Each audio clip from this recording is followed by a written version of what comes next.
Om Vasudeva Sutam Devam Kamsachanuramardanam Devaki Paramanandam Krishnam Vande Jagadgurum.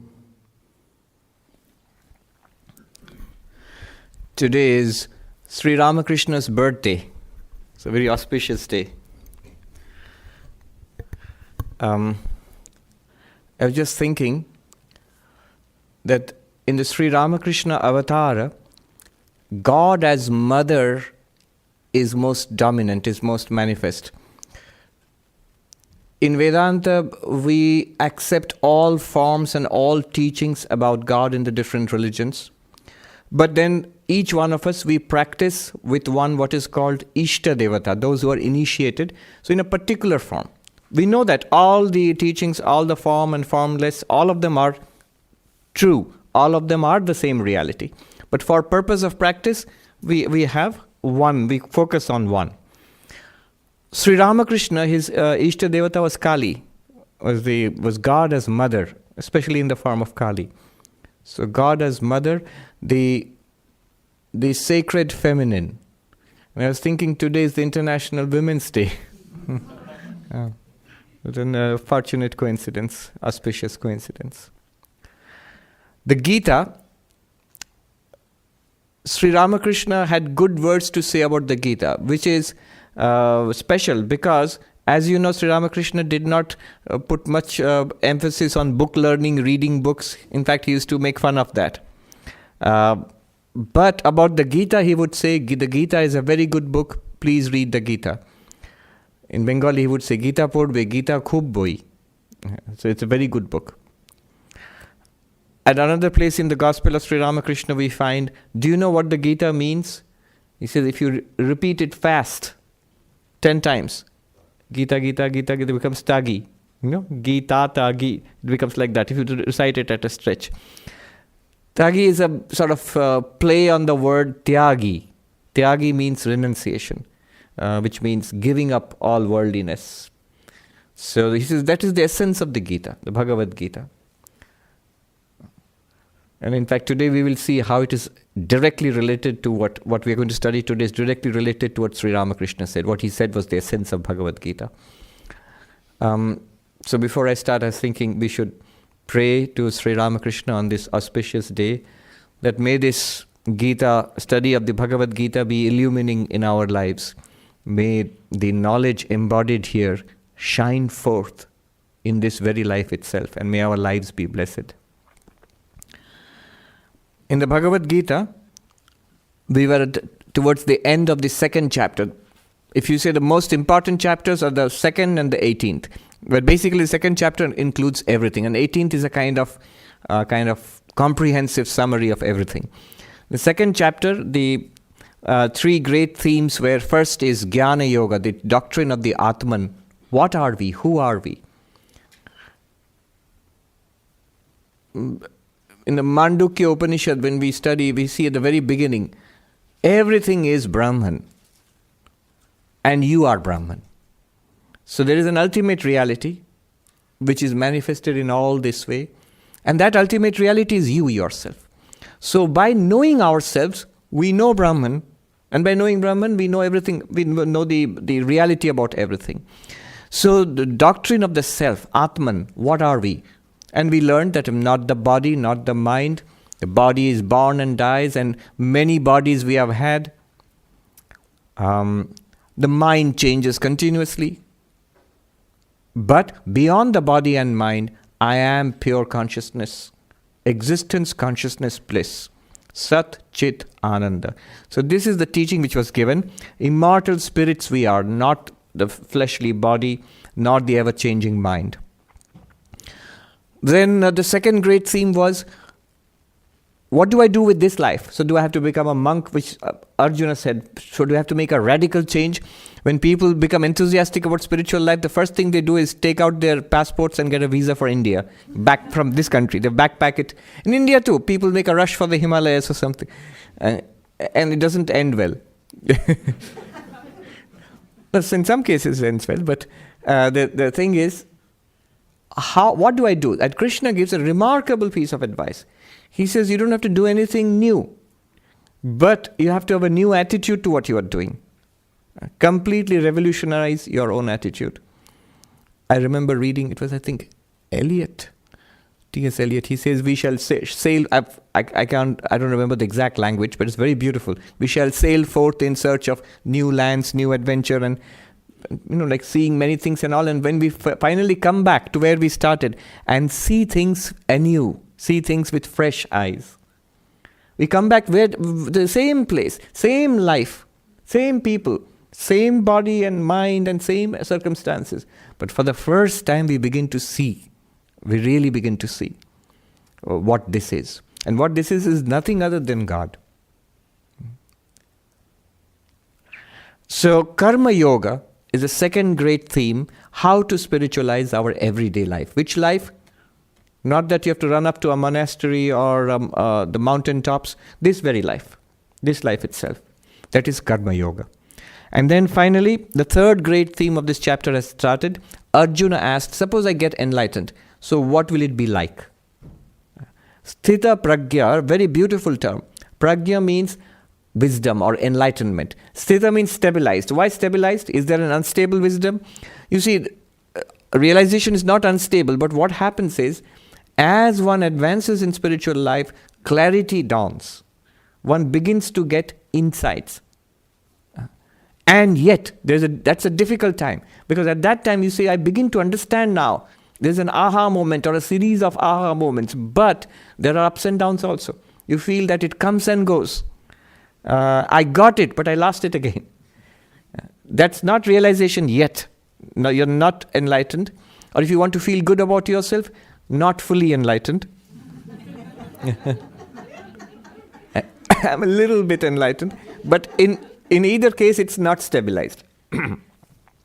So stabilized wisdom, that's the word is very, very profound and very beautiful. Sthita-prajña, forever, beyond any darkness, beyond the darkness of doubt and despair. You're forever safe when you get this. So what is it like to be fully enlightened? And Arjuna, you remember last time, he puts the question very beautifully. He basically asks 4 questions.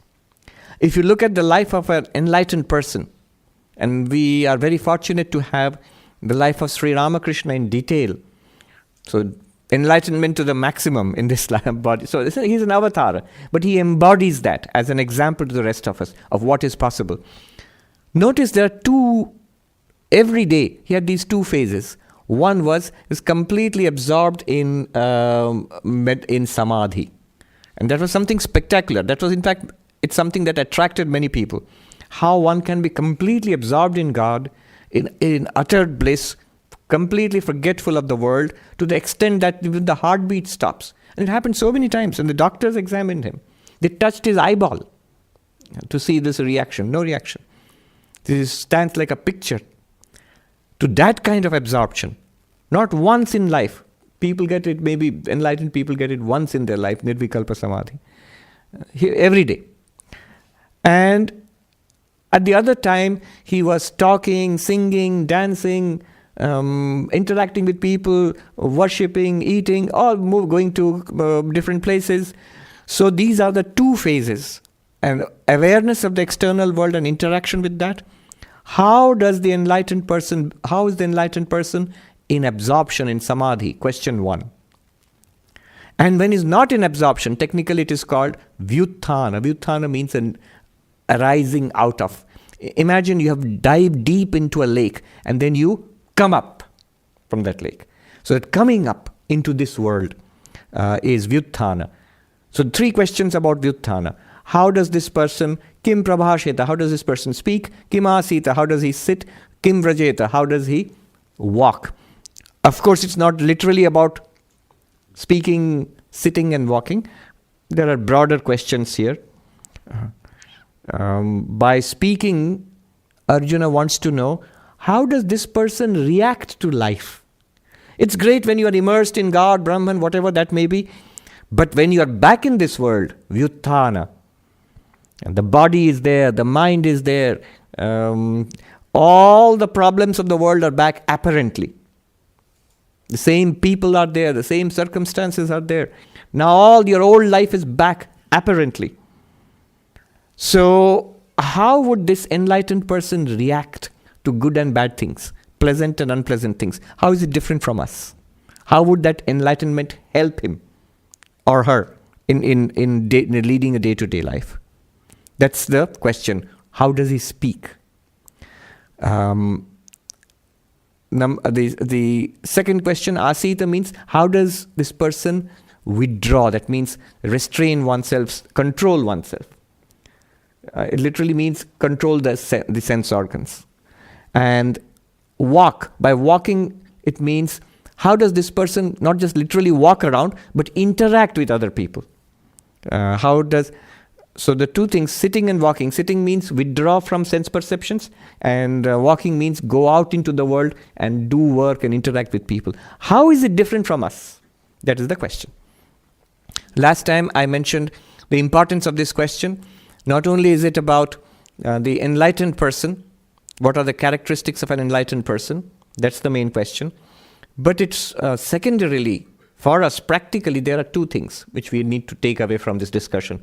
It will start now from the 55th verse and go to the end of the second chapter. So there are two things we need to take away.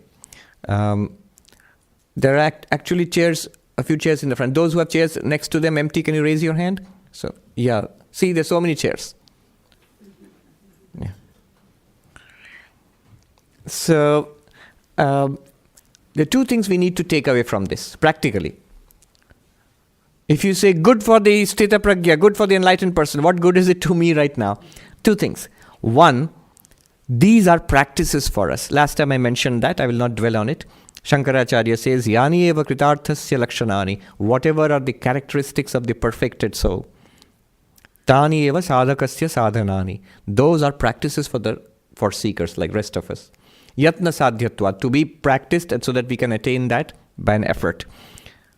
Naturally, at our level, these will be practices. We are trying to do something which is not natural to us. But for the enlightened person, it flows naturally. So that's one thing. What are we to do? I'm reminded of that beautiful book, The Imitation of Christ. This is one of Swami Vivekananda's favorite books. But the name itself, notice? Nowadays, it's not a good idea to imitate anybody. So why should you imitate anybody? But imitation does not mean in that sense. Imitation is not that you're trying to become somebody else. In a Vedantic sense, that imitation of Christ is you're really trying to become what you truly are.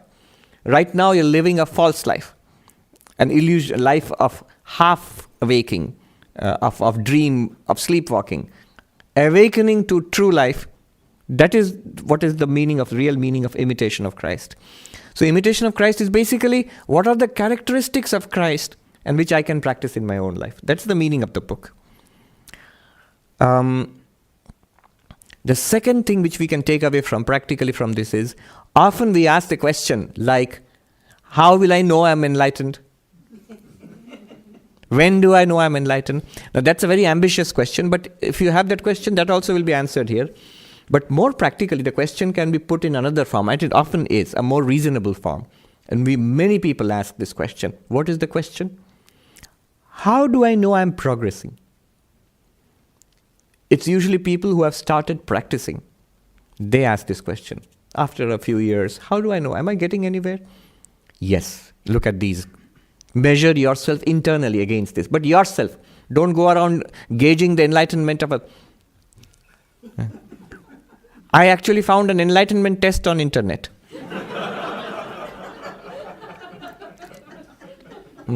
So don't do that.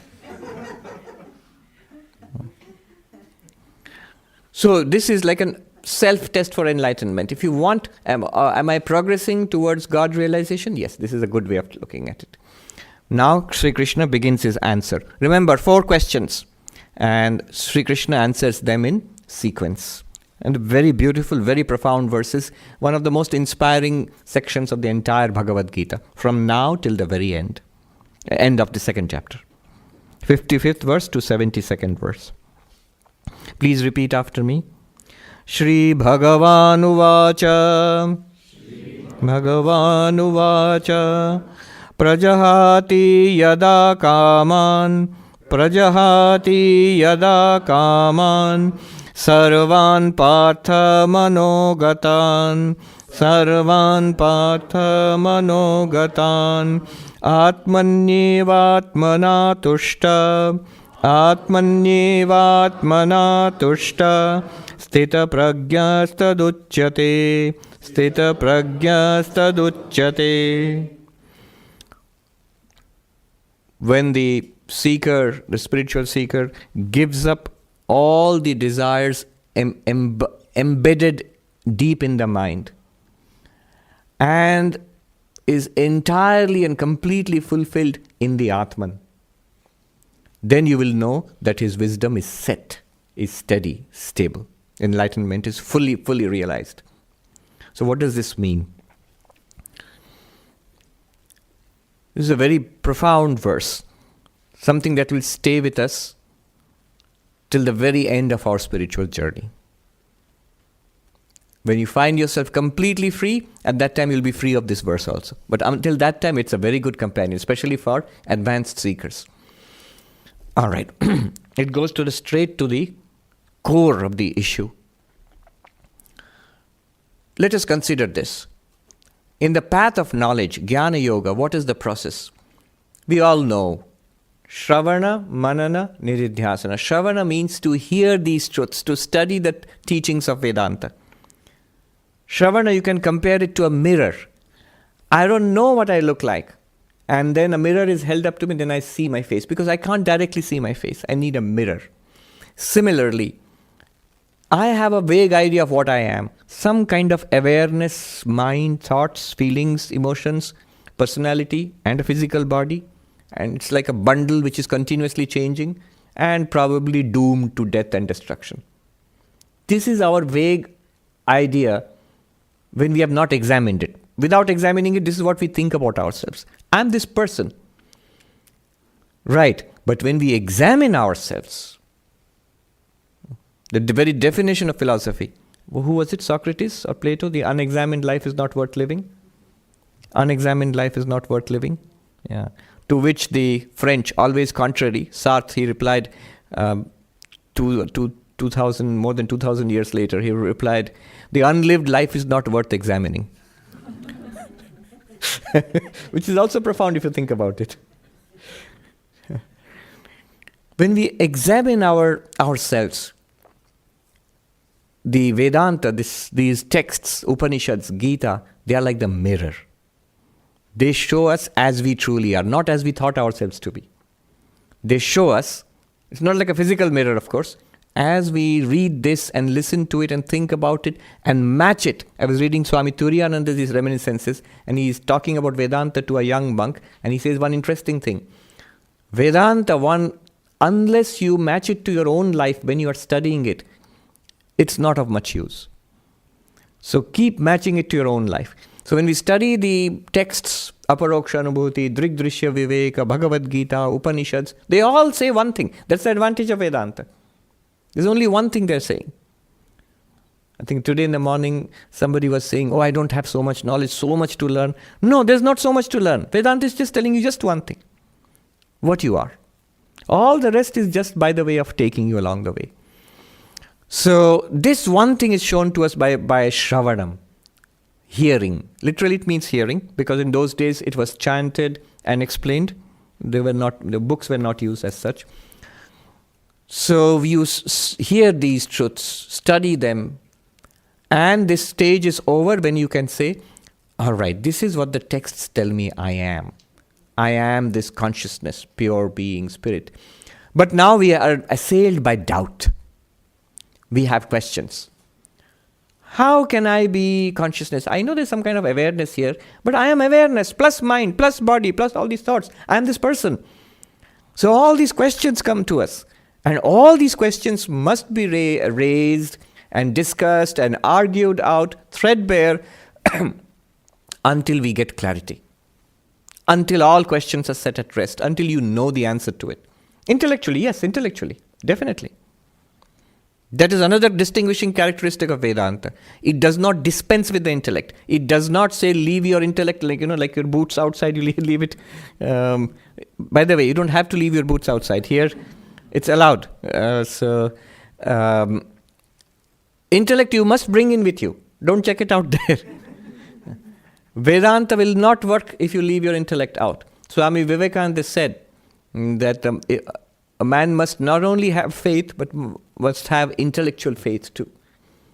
Your intellect must assent, must give a check to your belief system.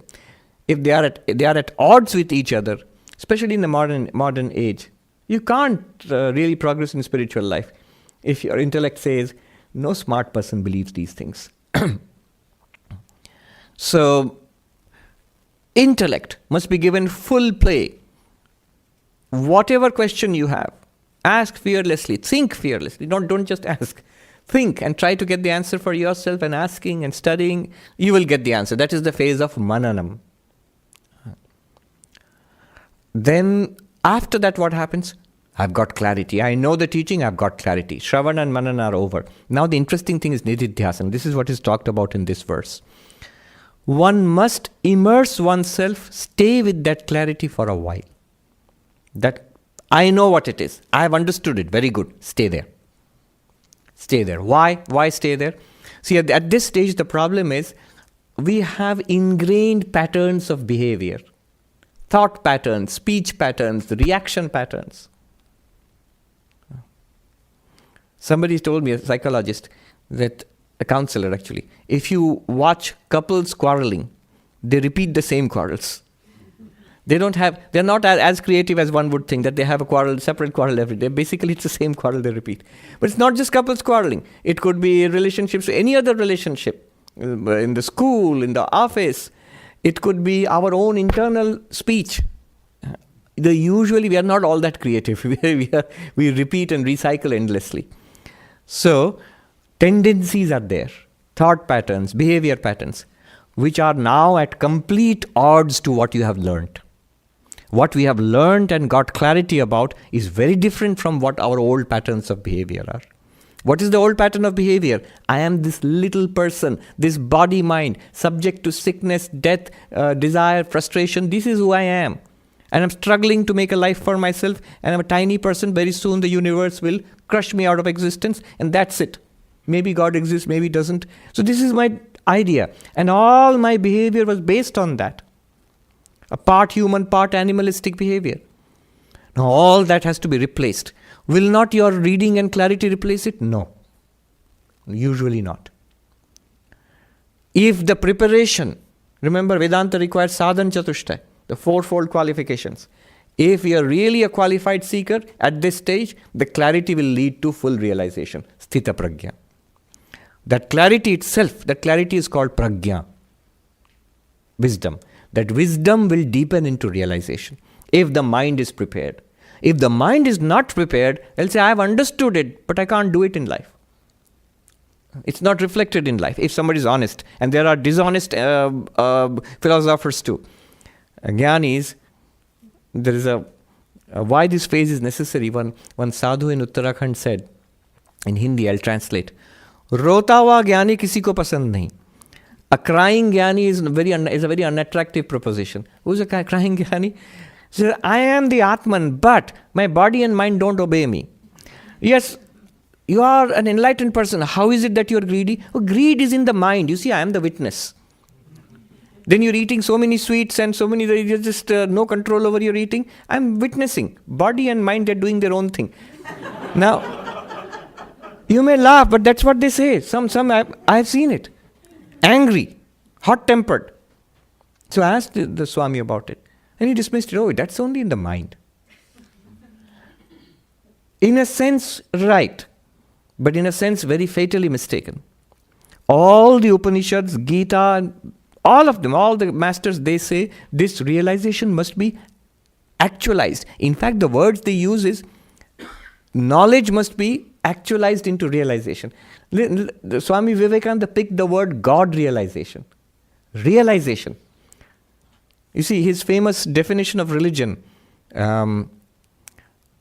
each soul is potentially divine, The goal is to manifest this divinity within, do it by meditation, by work, by service, by knowledge, whatever, of combination of all of them, and be free. That is the whole of religion. Books, temples, doctrines, churches are secondary details, so on. But it struck me, why the manifestation of the divinity within? That's the phrase he uses. Why not? If you read Vedanta, you will get the feeling, knowledge of the divinity within. I must know that I am the Atman. That's it. Vivekananda says, no. It must be manifested in thought, in speech, in deed. It must prove its worth in day-to-day life. Does it protect me? Does it truly promise? Does it fulfill its promise to take me beyond suffering? All the little sufferings of life, do they now no longer matter to me anymore because I've got this? Or all those are there plus one more Vedantic suffering is there. So how to convert this knowledge into realization? How to stabilize this knowledge, deepen it into realization.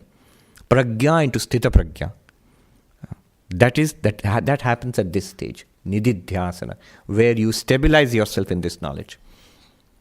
This stabilization is Jivan Mukti. The other word used in Vedanta traditionally, Jivan Mukti, liberated while living. You're still in the body, mind, living in this world, but entirely liberated. So what happens? The key word here is ātmany-evātmanā tuṣhṭaḥ. Completely, how do they translate it? Delights in his own self, completely satisfied in the Atman. Once I find this, right now we don't even know what it is. Atman means the self. Right now if I ask what is the self, I'll say this. This is not the real self. Through Vedantic inquiry, when we come upon the real self, gain clarity in it, stabilize yourself in it, then do I need anything else? Is there anything that the world can offer me? No.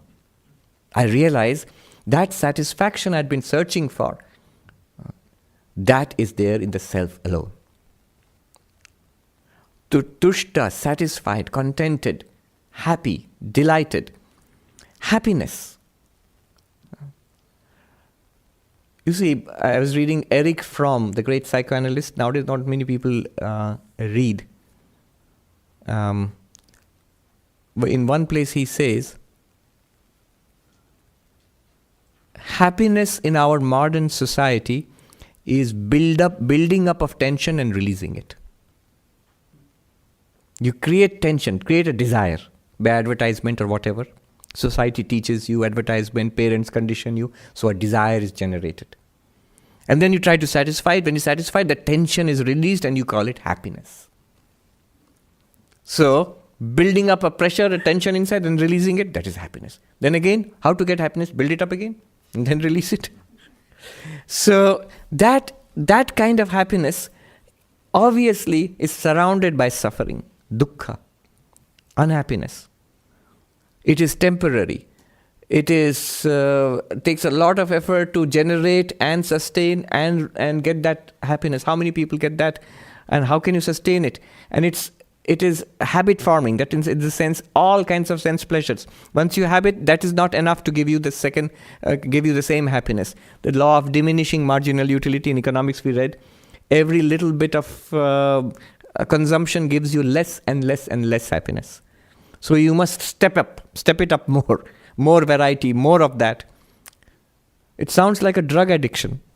It is like a drug addiction. So that happiness, that's the happiness of the world.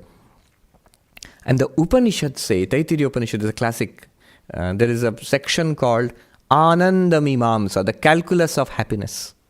The calculus of happiness. It says all our so-called human happiness is actually a reflection of the bliss within. We have the infinite bliss within, we are that. And a little bit is reflected outside and we think it's there, trying to grab it. Why? Because we are not aware of what is inside. Not aware of what is inside, we try to reflect it in the world and catch hold of it. Not knowing that all of it, not just one drop, the entire ocean is within. Shankaracharya in his commentary says beautifully, the ocean of bliss is within. Just the mere spray of which, an ocean when there's a wave, there's spray. Mere spray of which all human beings are madly running after. The spray of which is a little bit of happiness you find in the world. It's a reflection of the infinite happiness within. In the Taittiriya Upanishad, that calculus of happiness, there's a beautiful description. It says, how do we get this happiness in the world? Vishaya Indriya Sanyoga. Pleasure is the connection of your senses with the desired object. It could be an object, it could be a person, could be an experience, could be a place, could be a food, anything. Whatever is desired, that should come into contact with my senses. I should see it, hear it, smell it, taste it, touch it, or think it. Mathematician is not getting sense pleasure, but intellectual pleasure, thinking about it. I heard, somebody told me, that a musician here, they said after certain amount of training in classical music, you look at the score and you can actually hear the music internally. You don't have to actually play it out. You can, in a very subtle sense, you can hear it internally. Who was the great composer who went deaf? Beethoven. And composing extraordinary music. He could entirely hear it internally. And Vedanta says how that is possible. Anyhow, so, but the basic idea is by connection of something external, I will get pleasure. Not true. All that pleasure is coming from within. But let us assume that is the way to get happiness. So how do you get happiness? Vedanta says there are three things which are necessary. Object, desired object, and a body-mind complex, and an environment is necessary. Environment is important. The same cup of tea if you take, or cup of coffee you take on a cart outside or in the Regency Hotel, the difference is good. Same cup of tea. And they'll charge you also 5 times more for that. But the reason is, why are they charging? Loka, the environment. It's called environment. So 3 things are necessary. Object, in Sanskrit, Vishaya. Body-mind complex, in Sanskrit, Sharira. And environment, Sanskrit, Loka, literally means world. And then the Upanishad goes on a calculus. It takes you on a journey of... It's an excellent passage in the Taittiriya Upanishad, 2nd chapter. I've given a talk on it, I think in Quest of Happiness, in Search of Happiness, something like that. So, basically what it says is, imagine the maximum possible happiness in this world. And it gives you a... First qualification itself is disappointing. How can you be happy? The first is, yuva syat, you must be young. I remember the first time I said this in Trabuco, people booed from the back, and the older people booed. They went, boo. But it's true. Youth, what is naturally present in youth, later on after you are 40, 50, 60, it takes a lot of effort and to manage it and to keep it even anywhere close to that level. Whereas when you are 21, you don't need anything like that. A German general in Second World War, he writes, he is commanding armies and something, and he became sick. He writes in his diary, now I know how Alexander the Great conquered half the world. He was 21. To be a general, you must be pretty old, 50s or something like that. So youth, educated, moral, a good person, highly qualified person, strong, young, and strong, physically strong. It says physically, ashishta, dharishta, balishta, vigorous, strong, physically strong, young. And prithvi tasya vittasya purna syat. All the wealth of the world is at his command, this person's command. That means extraordinarily rich. What is it called? Trust fund. Trust fund baby, yes. So a multimillionaire or billionaire from birth. With all of this, imagine, if you have all of this, this is, he says, the Upanishad says, this is 1 unit of happiness. Consider this as 1. Start here. How many people get this kind of happiness at any period of human history? At any period of human history, maybe a handful of people might be getting this kind of a situation. And then he goes on. There are other worlds with more happiness. And he talks about Gandharva Loka, many. There's a whole category of different kinds of what might be called heavens, where you get extraordinarily beautiful and powerful bodies. You get divine objects which are not available here of enjoyment, and a heavenly atmosphere. And so enjoyment is increased. He says in the lowest heaven possible, you get 100 times the happiness of this richest, happiest human being. Lowest heaven. And then the next heaven you get 100 times of that. And the next heaven you get 100 times of that. And in the highest heaven, there are many, many categories of the worlds. And in the highest one, I sat down and calculated, 10 to the power 2, 10 to the power 2, like that. Yeah. It came to 10 to the power 20.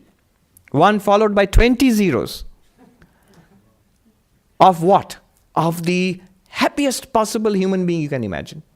What is that? The power lottery or something they call? Powerball. My God, they talk about what? They're winning $100 million, $300 million. I don't know if actually people get that much money. Anyhow, imagine that person. If that person gets 1 unit of happiness, you can get tens of thousands of units more in higher heavens. But at the end, the Upanishad says, all of that, 10 to the power 20, is present within you right now. It says 10 to the power 20 and infinitely more. Infinitely more is present within you right now. And it says all this happiness is just a reflection of your inner happiness. Depending upon the quality of the reflector, you're getting better and better reflections. Depending on the mirror, you see your face in dirty water, in clear water, in glass, in a titanium mirror, you get better and better reflections of your face. Similarly, better body, better objects, better loka, world, environment, more your happiness is reflected.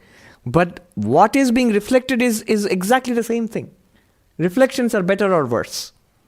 So the happiness that we enjoy in the world is more or less, but it's all what you are. It's infinitely there within us. And that is what Vedanta gives us access to. Right now we have it, but we don't have access to the trust fund. We don't know how to get hold of it. It's there. Vedanta is the lock, is the key which opens that vault. So, ātmany-evātmanā tuṣhṭaḥ. Once one finds that, then one does not have to go around with a begging bowl to beg from the world. Give me little happiness, give me little happiness, give me a little happiness. It's my happiness. Of course, all of it is mine. And here is a subtle thing. People misunderstand. You see, take the example of the mirror, you will understand. You use the mirror to look at your face. But when you are not looking at your face, are you worried? Is the face there or not? And are you worried, as long as I look in the mirror, it's all right. When you go away, oh my God, it's gone. It's not gone. We never think that you have to keep staring at the mirror. That's crazy. Here it is the thing. The enlightened person does not feel that the inner joy, ananda, has to be constantly reflected in the mind. Why I'm saying ananda, here is something to understand. Ananda, this inner joy, the real bliss of the self, it is not an experience. This is where people get disappointed. Oh, I can't experience it. Oh, what's the point? No. It is that which you are experiencing all the time in fractions, in reflections. It is, all of it is you. But in itself, it's not an experience. And it's good that it's not an experience. Think about it. An experience comes and goes. An experience is subject to increase and decrease. Degrees. An experience is better or worse. An experience is a reflection of the reality. The reality, the beautiful saying, Bradley, who was a great British philosopher in early 20th century, he said, what appears is not real, reality never appears. Why does reality never appear? Because it's you. So ananda is not a felt experience. Its reflection is felt. Exactly like Sat Chit Ananda, existence, consciousness, bliss. Sat is not a thing which exists. It is existence itself, it's absolute existence. Chit, consciousness, is not a conscious experience. It is consciousness itself which makes all experiences possible. Ananda is not a particular kind of bliss. It is that on which all pleasure and bliss and happiness and satisfaction are based. The existence of the universe, of all things in the universe, depends on Sat. But Sat is not a thing. It is the existence of all things, but it's not a thing in itself. Chit is not a particular conscious experience, but it makes all conscious experience possible. Ananda is not a particular feeling of pleasure, but it makes all joy and bliss possible. So this is what.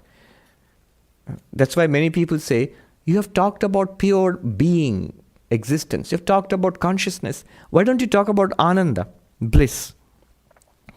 People misunderstand. They think that is a new kind of delight to savor. No. It's something much more. So having realized that, ātmany-evātmanā tuṣhṭaḥ, completely satisfied by the infinite joy, why would he not be satisfied? What is there beyond it to gain? It's fulfilled. Tuṣhṭaḥ is fulfilled, contented. If there's a niggling doubt in your mind, yes, but after that, would the enlightened person be happy or not? Are you saying he'll now no longer be happy? He'll be very happy. He or she will be very happy if you just look at the lives of the saints. They are one distinguishing characteristic. They're so different from each other. But one common characteristic is they're always happy. Not a smiley face happiness. In every saint's life, you will find a deep peace, contentment, tranquility. They may be overwhelmed by a desire for God, or they feel the absence of God and they have storms in their life, but they're spiritual storms. They're not worried about any kind of worldly happiness or unhappiness. So, yes, the enlightened person is actually happy in the sense we understand happiness in that sense also.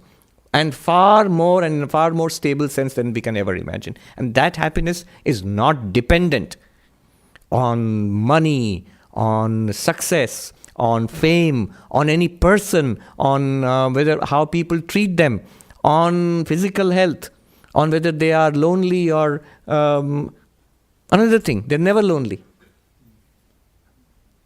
In mountain caves, not at all lonely. And people are lonely here in Manhattan. They may be alone, but not lonely. Never. So that kind of delight is there.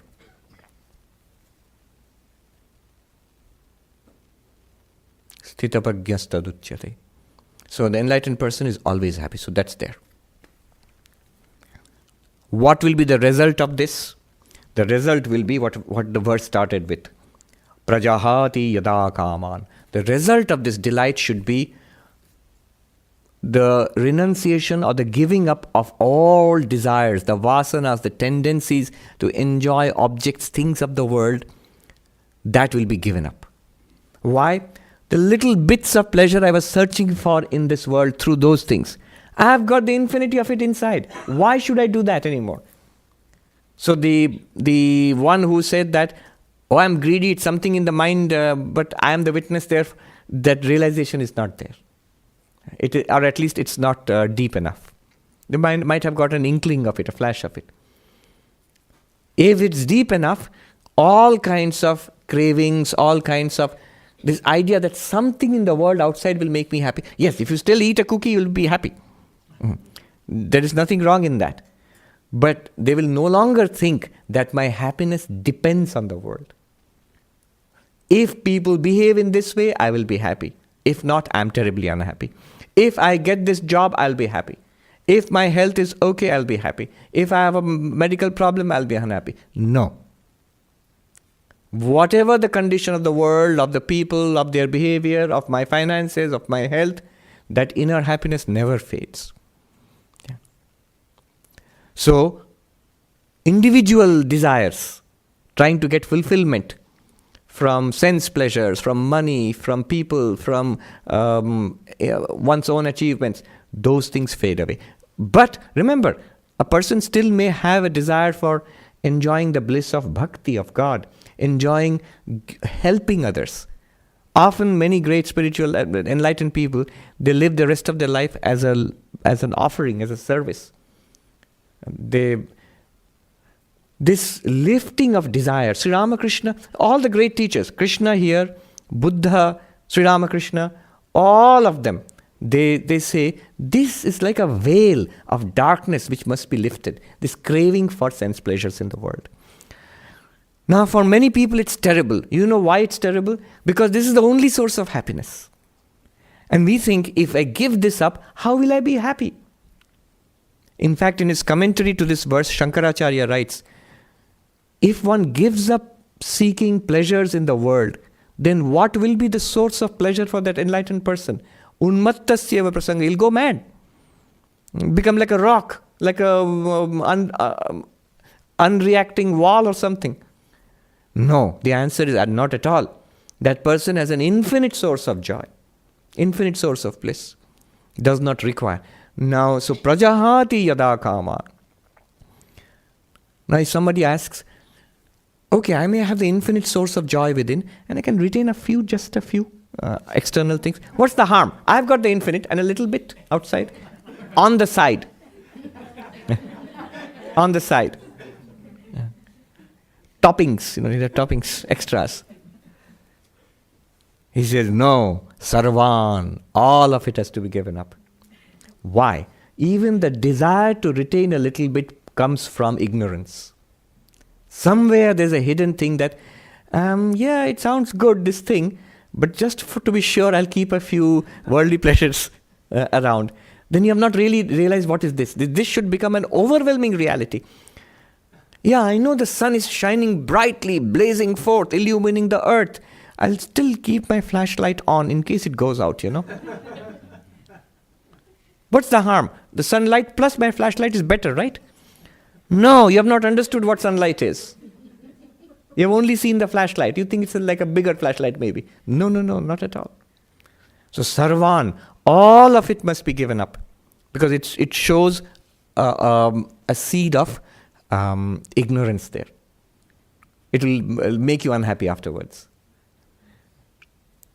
Swami Premananda, in the main monastery in Belur, when the young novices were being trained, so they were being asked to pull out these weeds. And it's hard work pulling it out of dry ground. So one novice got a bright idea. He took a sickle and started cutting it off, the weeds. So it's fast work. And Premananda saw that and he scolded him. Root and branch, my boy. Root and branch. Pull it out, root and branch. He says, that kind of work is no good. It will pop up tomorrow again, or day after tomorrow. When it rains, it will come back again. What does he mean? Is he talking about the weeds? No. All their teaching was about spiritual life. I remember once I was in the temple of Belur Math, where Sri Ramakrishna's image is there. And any number of senior monks would have been furious at that wording. What do you mean Sri Ramakrishna's image? Sri Ramakrishna is there. There's a little annex behind it where preparations for the worship are done. There are monks working there. So I was a novice. I was one day sitting. These brass flower vases are there, and they have to be polished. Otherwise, they lose their shine. So I was sitting and polishing one. And a monk, senior monk, he passed by that and looked at me and he said, Brahmachari, novice, what are you doing? I said, polishing, Swami. I'm polishing the vase. He said, no, you're polishing your mind. And so these little things I always remember. That's the point of it. You're not polishing a flower. What's the point of polishing a flower vase?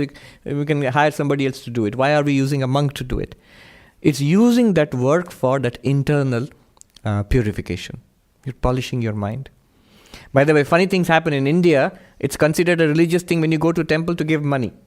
So you see something holy or religious going around, people, especially devout women from villages, they will throw money at you. I learned not to sit near the door because those devout women will be going around like this and they would see a young novice working somewhere, doing something vaguely holy, so they'll throw coins. Once a monk, he saw some people had thrown the money, so I just put it aside, thinking I'll put it in the alms box later on. And the monk was passing by, he said, well, collecting money here too.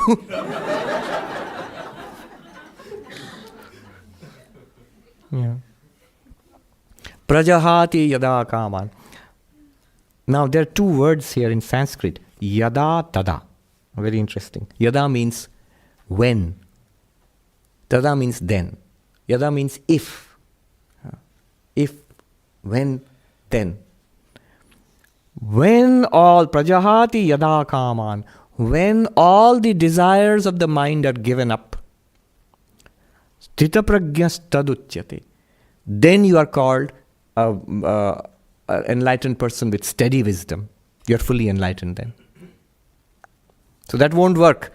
The desire is only in the mind. I am enlightened. I am the ātmana. I know that. No, the Gita clearly says, even in the mind, that desire also has to be given up, Swami.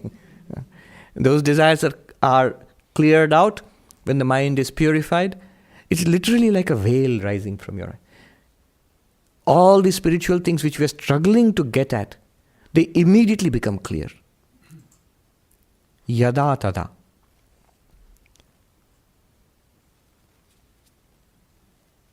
In the 53rd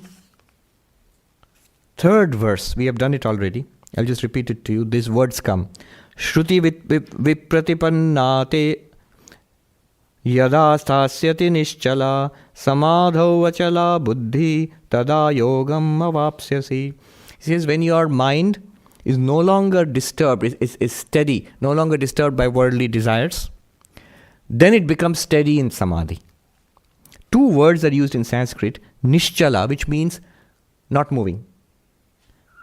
Achala, it also means not moving. Not moved by worldly desires, not flickering because of worldly desires. Then steady in Atman. People ask this question, when will my enlightenment, my knowledge be steady?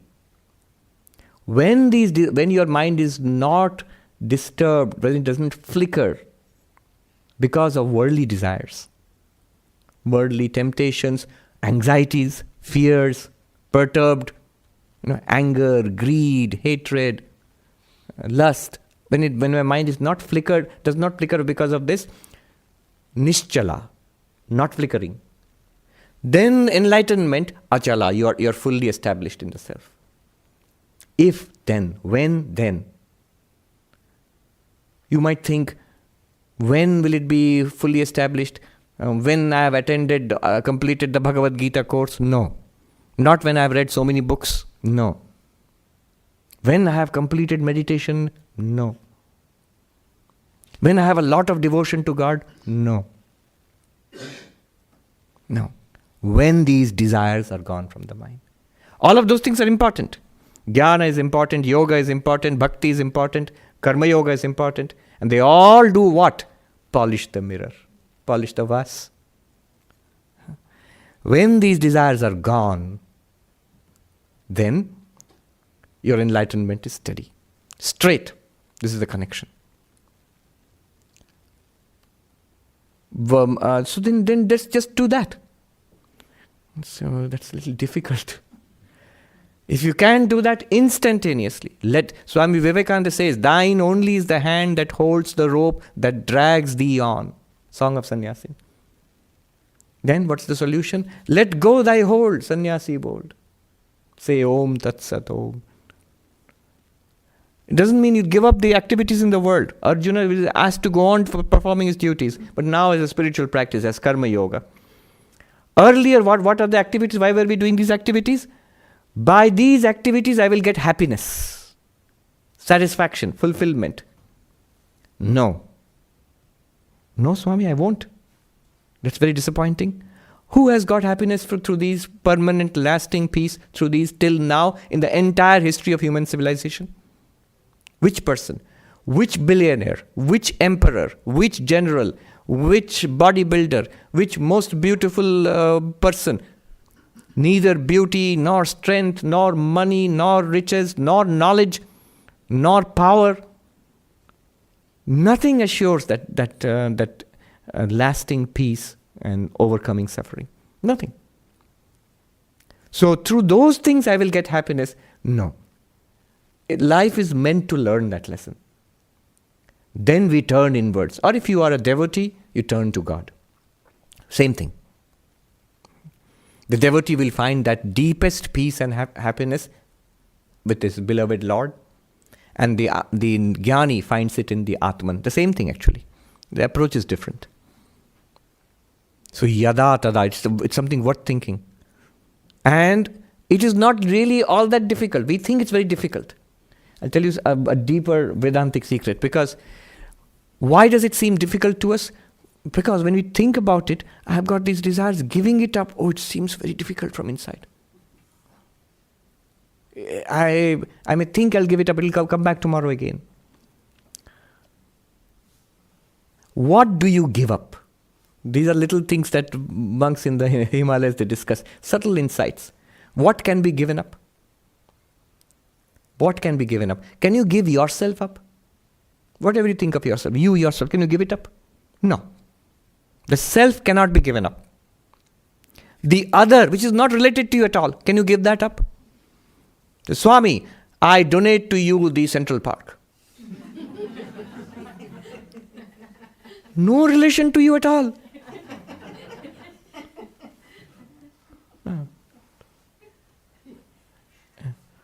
I won the Powerball lottery last night in my dream. All the money I donate to Vedanta Society. Doesn't exist at all. You have no relation with you. So that which is the other, a person, a thing, an object, whatever, that you cannot give up, which has no relation to you. Then what can you give up? You cannot give up the self, the Atman. You cannot give up the anatma, the non-self, the not self. Here is the thing. What you can give up is that part of the not self which you have appropriated to yourself, and they say in Uttarakhand, in the Himalayas, they are very direct, which you have dishonestly stolen from the world. You say it is mine. What is yours? This body, forget all the wealth, it all comes and goes. People, wealth, places, they all come and go. Gadgets, cars, possessions, they all come and go.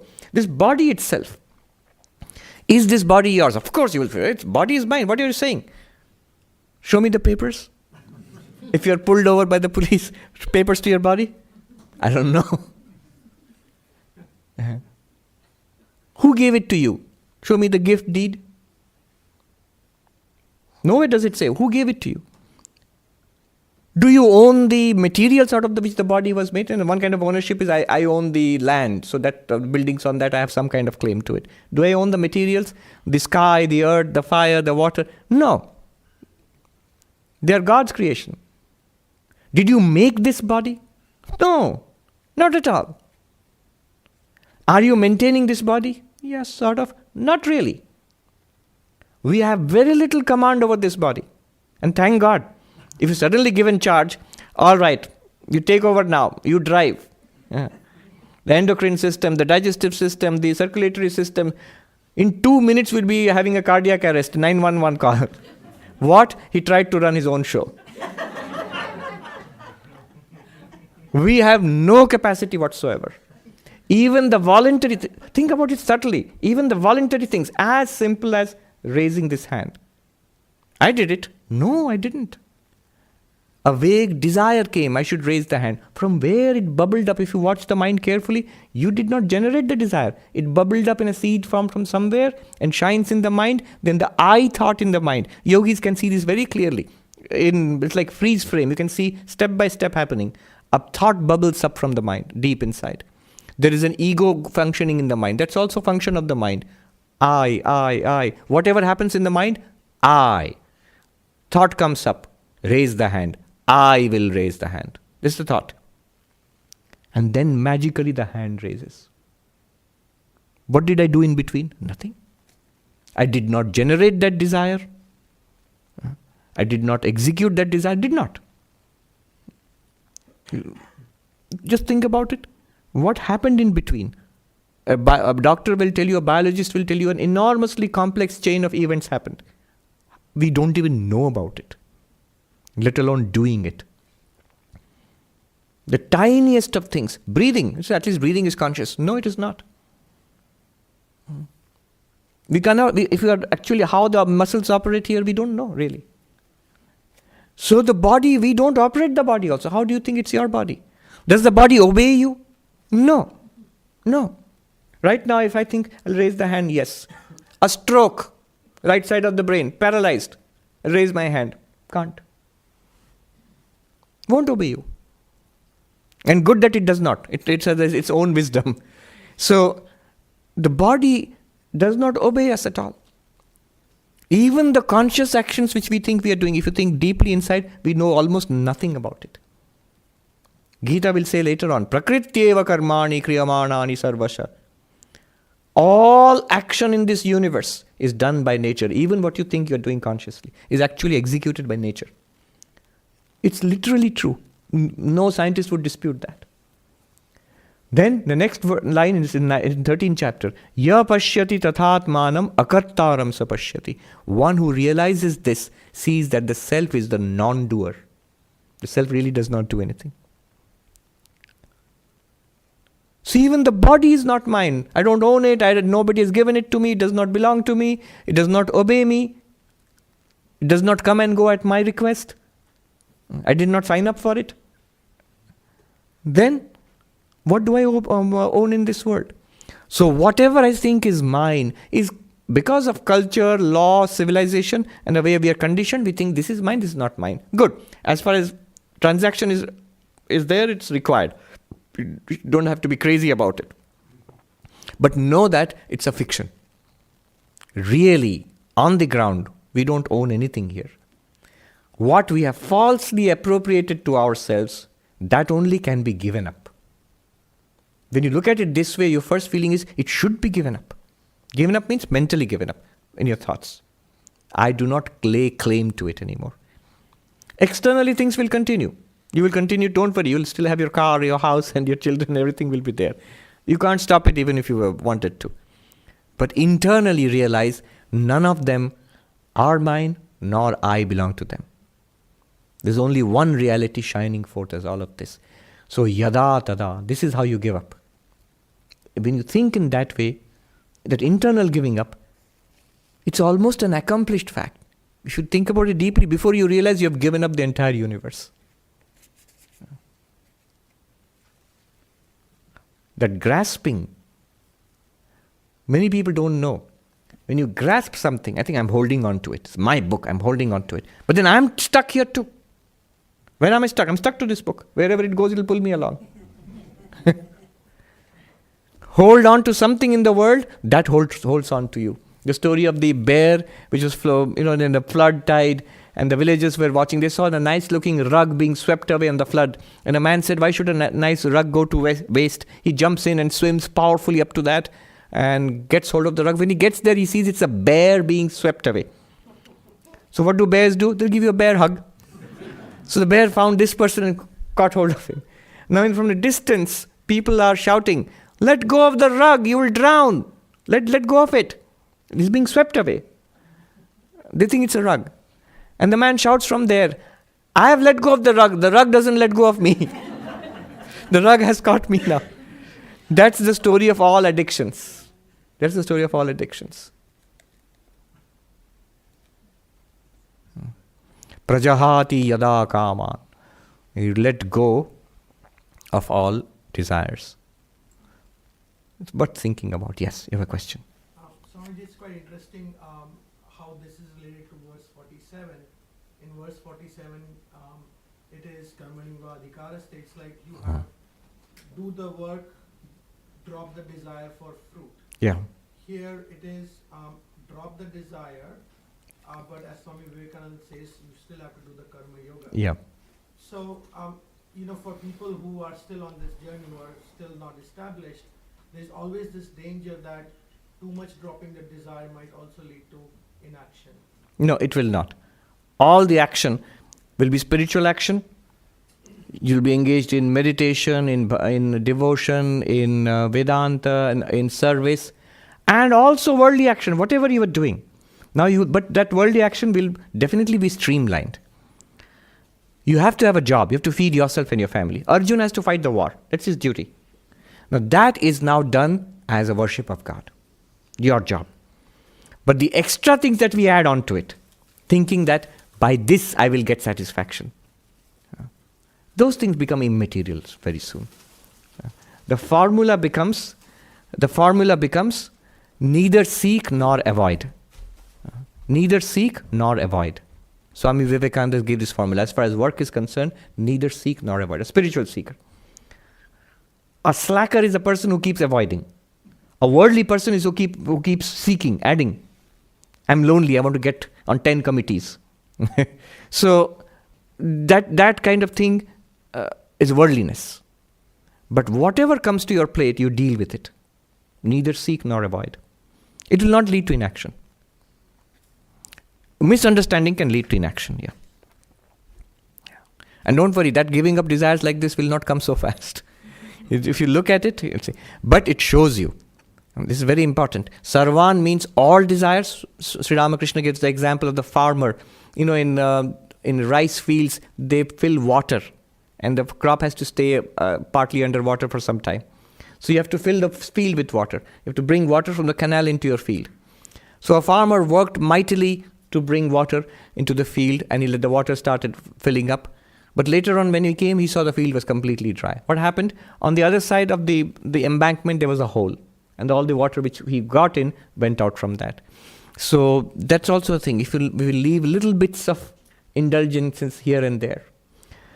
Remember, don't fight with them straight away. First, try to find that deep satisfaction, joy or peace in God or Atman. There, bhakti is very useful. It replaces worldly pleasures with the joy of the divine. Without finding a source of happiness, if I try to give up what seems to be clearly to be a source of happiness, then there will be a struggle.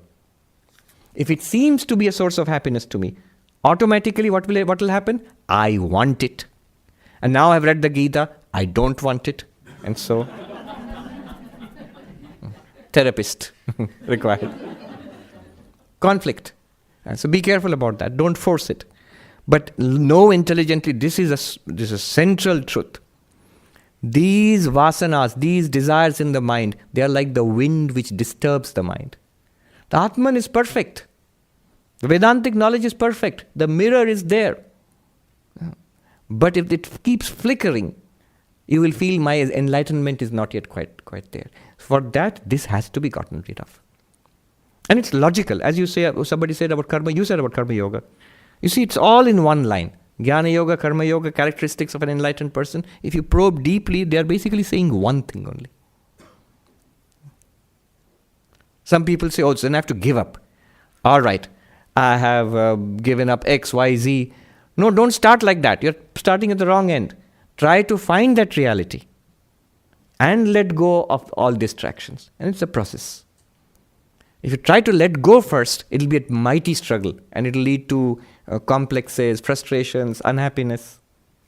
If you try to find that and you then don't let go of worldly things, then you won't find it. Or even if you find it, it'll seem elusive and keep going out of your grasp because that worldly things are disturbing you. Both should go hand in hand for a long time. Let the world not disturb me and let me try to hold on to God. Otherwise, the story of the 3 drunkards who got on a boat and they decided to row across the river to their home at night, and they rowed all night. In the morning they found they were exactly there. They had forgotten to remove the anchor. So this is the anchor. At one time the mind and understanding will become so subtle, you can actually drop the desire. Just let it go. It goes away. When it goes away, it's magical. Just one day it's there, next day not there. And you would think, what possessed me? Why did I waste years of my life hankering for these things? Just gone. And leaves behind illumination, peace, a deep steadiness, a holiness. Yes. Last question. Does there ever come a time when the desire doesn't even come up in your mind? Yes, certainly. There will come a time when the mind is completely undisturbed. You have experienced it. The desire for lollipops you loved as a kindergarten kid, it doesn't even come up, doesn't bother you. If it's there in front of you, you wouldn't even want it. You wouldn't even want it. You have gone beyond that. You have transcended it. I loved Superman, Batman comics when I was a kid. But in India, they were expensive. So when I went to Hollywood first, I always go to the nearest library. So the Hollywood Boulevard Library, what struck me was Suddenly I realized in the kids section, all the comics I would have wanted ever in my life, they're all there. And so you can take them.